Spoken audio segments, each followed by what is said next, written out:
The media has a really big responsibility here. Look at the media. They talk about the shooter, they talk about the body count over and over and over and over and over again. Body count, shooter, gun, shooter, body count, shooter.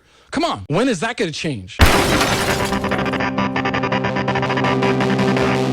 I found this one article that really stood out, and this is actually from thestranger.com. This is back in August of 2014. If you Google search the shooter's name, I'm not even going to be specific, 409,000 hits on Google. The hero, John Meese, 22-year-old student who selflessly subdued the shooter before he can claim other victims, only 52,000 hits. More people are focused on the shooter than the hero. Kind of disturbing, in my opinion. And I just highlighted some very specific things. It said, the thought is that media coverage inadvertently glorifies these killers, which then inspires copycats. Researchers at Texas State University are in the process of studying whether media coverage does in fact lead to more mass shootings. Anecdotal evidence suggests that there is some truth to that. But let's just keep naming these guys, right? And some experts actually say that airing video footage of shootings can be particularly harmful, but they just keep doing it. Why not? Let's just keep on rolling it and keep on slapping that guy's name up and the stuff he liked on Facebook. And we went to Denny's the night before. I mean, let's not name these guys. And that's my suggestion. Let's not name them. Let's just call them a killer. Let's talk about the unfortunate people. Let's celebrate the lives that they did have and support the families and pray for the families and just be there for the families.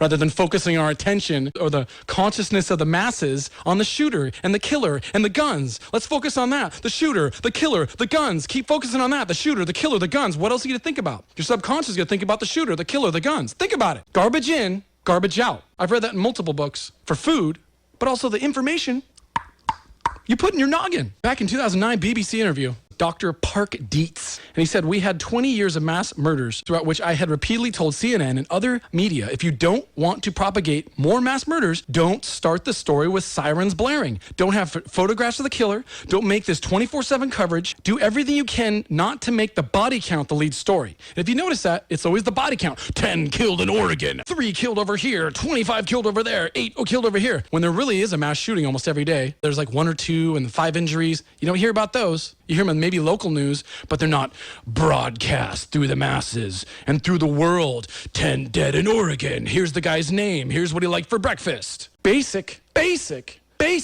thought here. Dr. Park Dietz also said, don't have photographs of the killer.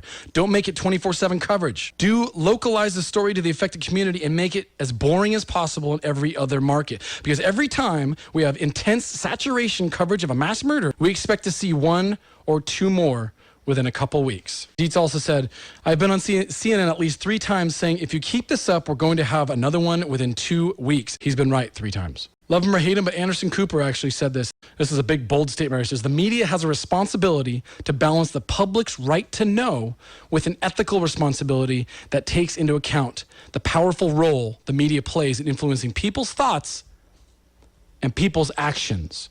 Because I believe that. I believe our founding fathers. Literally, it is the duty of the citizens of this country to defend liberty, to hold the government accountable. And I'm talking about supporting the Constitution. Where's the accountability?